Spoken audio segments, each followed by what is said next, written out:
On today's exciting episode of Undercover Boss, we're showing you 2 episodes featuring 2 bosses that are faced with some of the most difficult situations that we've ever seen. How will these bosses handle the pressure of being a random employee? We don't just measure everybody that comes in. Time is money. So should I just leave? That's how we do it. Tune in to find out on today's Undercover Boss. Let us first start with today's special episode, Celebrity Boss Ashley Graham. My name is Ashley Graham. I'm the first ever curved plus-size model on the cover of Sports Illustrated. Ashley Graham is the first ever curved plus-size model on the cover of Sports Illustrated, and she's also a designer, body activist, and author. Ashley's journey to becoming a model was very hard, as she got a lot of no's from almost all modeling agencies because of her size. But finally, she got her break from a small agency that took a chance on her, and it paid off massively. She then got into the cover of Sports Illustrated, which put her on the map and changed her life forever, and it also put a girl like her on the cover and solidified the fact that beauty comes in all shapes and sizes. Ashley really wants her legacy to be that anybody and everybody, no matter where they come from or what they look like, if they believe that they're good enough, they can have anything that they want. This is why she decided to go undercover, so she can find other upcoming body activists and empower them. She'll be going undercover as Morgan Williams, a woman in her 40s who loves fashion and wonders if she can get into modeling. The people she's meeting will think that she's a part of a documentary that takes an inside look at what it takes to break through in the cutthroat business of the fashion industry.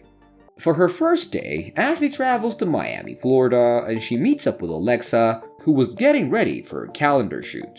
Ashley's a little nervous to be going to an amateur shoot after 17 years, but Alexa was very confident and she encourages her and gives her energy. My heart's beating, feel it. Really?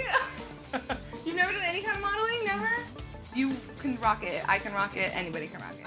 They then meet up with the photographer and Alexa does the first photo shoot alone, and she then invites in Ashley for the next one, and they have a pretty good photo shoot. Ashley then takes the stage, and since she doesn't want her identity to be revealed, she intentionally acts very shy and awkward in front of the camera. The photographer then brings out a snake for the next shoot, which really freaks out Ashley and she refuses to do it. I'm not a reptile girl. It said something. After their shoot, the two get to talking, and Alexa shares that she didn't really like herself when she was younger because of her body size, and she was also bullied both in school and at home, which made her hate herself more. But she has persevered, and now she's a body-positive activist and model, and she teaches young people that they can love themselves for what they look like. She also started an organization to help people like her, but she doesn't have the funding to do a lot with it.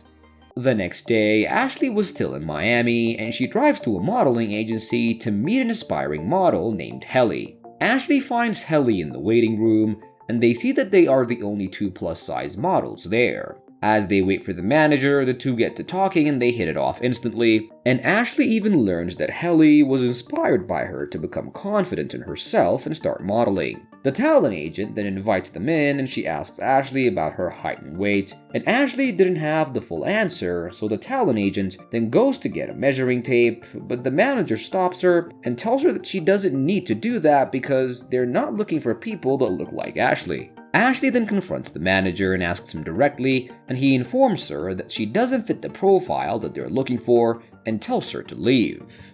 So should I just leave? That's how we do it. Do you have any idea who you're talking to?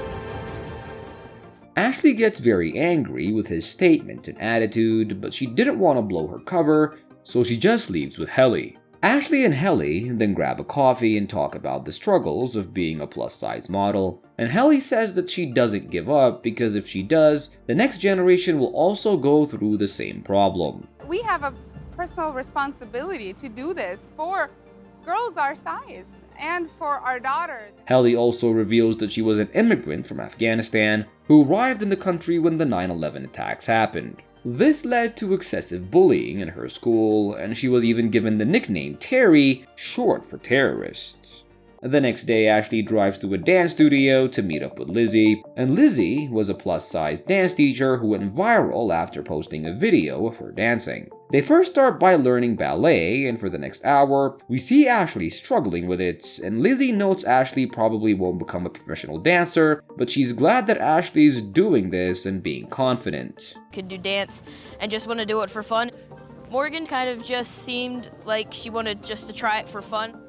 Lizzy suffered a lot of bullying during her childhood, but she always stuck to her dream, and she's now become a dancer. And because of this, when she sees another person that looks like her taking dancing classes, she gets really excited and tries to help in any way that she can. Later, on their break, Ashley learns that Lizzy lost her mom when she was 5, and her father left her with her aunt, and she got bullied growing up, which for some time broke her confidence, but she got it back by dancing. And she also goes on to reveal that her dream is to teach dance in LA. Help people just like herself, or people who are the underdog. That says a lot about her character, and she's been raised right. So hey guys, if you're loving this episode, just wait for the next boss who's gonna discover such a shocking fact about his employees, and also realize that it's not really easy to be an employee in his own company. Between the issues with the boxes and your numbers, we no longer need your services.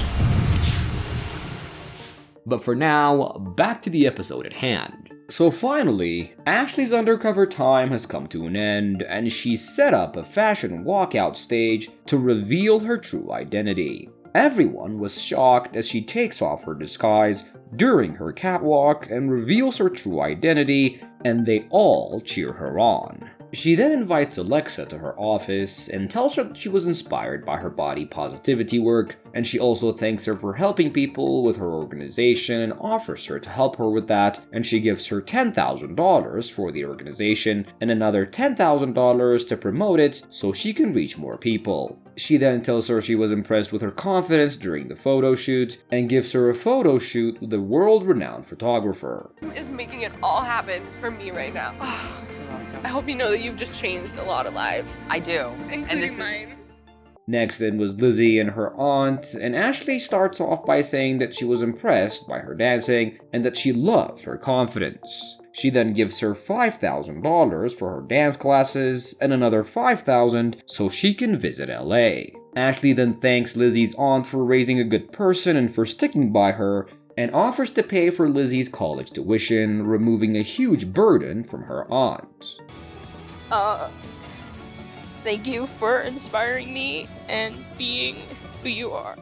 Last in was Heli, and Ashley was very impressed by her, and she commends Heli for staying strong and for being positive after all the things that she went through, and she then thanks her for standing for others and for trying to change the industry. She then tells her that she's gotten her a modeling contract with a big agency so she can be part of a modeling campaign, and also tells her that she's gotten her a management director so she can plan out her career. But that's not all. She then tells her that she set up a photo shoot with her own team and that she'll be posting the picture on her own social media while tagging her so that all of her 5 million followers get to see her. And finally, she invites her to a full-figure fashion week and gives her $10,000 and covers all of her expenses. Always has to be there to give you a shot or give you a helping hand, and for her to be that person for me that I've looked up to her.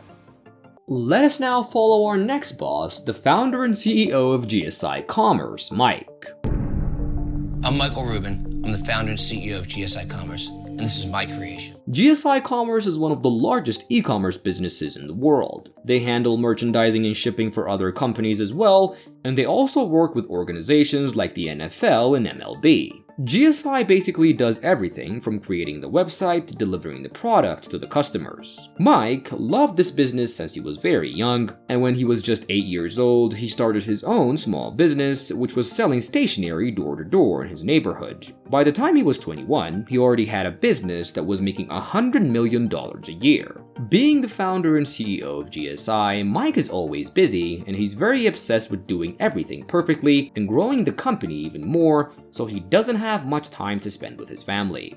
He is definitely a workaholic. Texting at 3 o'clock in the morning to Europe. He treats GSI as if it is his baby. Mike wants to go undercover because he thinks it will help him improve the business, and the holiday market was here, and he wants to see how his employees are handling the excess number of orders that they get this season. This will also be a very good challenge for Mike, as he's always been his own boss, and he doesn't know how well he'll be doing as an employee. He'll be going undercover as Gary Rogers. His employees will be told that he's part of a documentary studying seasonal jobs. For his first job, he flies to Richwood, Kentucky to work in the fulfillment center. He meets up with Matt, who is the floor supervisor, and he takes him to a seasonal worker named Rochelle. Rochelle has been working at this job for only 3 weeks, but she's very good at it, and she first shows him how to load the delivery trucks, but this job was too hard for Mike, as he couldn't keep up with the speed of the upcoming boxes. I had no idea that this would be the most difficult workout I've ever had in my entire life. She then takes him to another station so they can work on stacking the boxes, and as they were doing this, Mike sees Rochelle using new techniques to be more efficient, which he really loves. And it's employees like Rochelle that literally hold the company on their shoulders. I wish all of our employees we hired could be like her. While working together, Mike learns that Rochelle wants a full-time job in the company, and she's really good at her job, but since she was hired just for the holiday season, she won't be able to continue anymore. For his next job, Mike travels to Melbourne, Florida to work as a call center operator, and he meets up with Adam. I'm Adam. Nice to meet you, Gary. How are you? Nice to meet you. You ready for some escalations? I am as ready as I'll ever be. Mainly works on taking customer complaint calls. Mike just watches Adam do his job for the first few calls, and he was very impressed. Adam is very polite to customers and always tries to solve their problems. That's fine. All right. And have you been satisfied with the service that I provided today? Yes, sir. Thank you. One more. Mike next takes some calls, and with the help of Adam, he does pretty well. The two then go for a break, and Mike learns that Adam had been working for a year and that he was fired from his previous job for being late. Now, you might ask why Adam was late, and it was because he just lost his daughter during birth, so he skipped work for that day to console his fiancée. But even this wasn't a good enough reason to skip work for his previous employer. To see what he went through broke my heart, and it really made me miss my family. I was definitely not prepared for anything like that.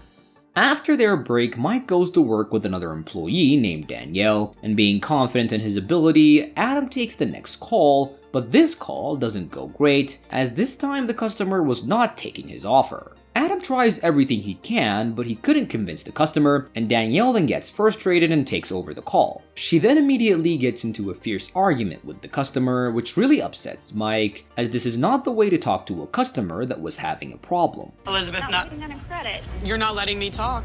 You're not letting me talk, so I can't help you, Elizabeth. I'm sorry that you're having a hard time. Honoring what the email.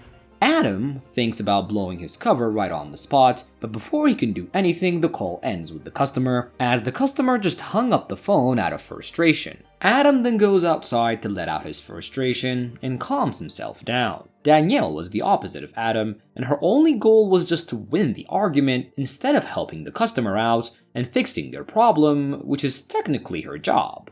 I think she had a chip on her shoulder, and she wanted to prove that she was right and that satisfied the customer's needs, and that will never be acceptable in my company. The next day, Mike travels to Richwood, Kentucky to work in the fulfillment center.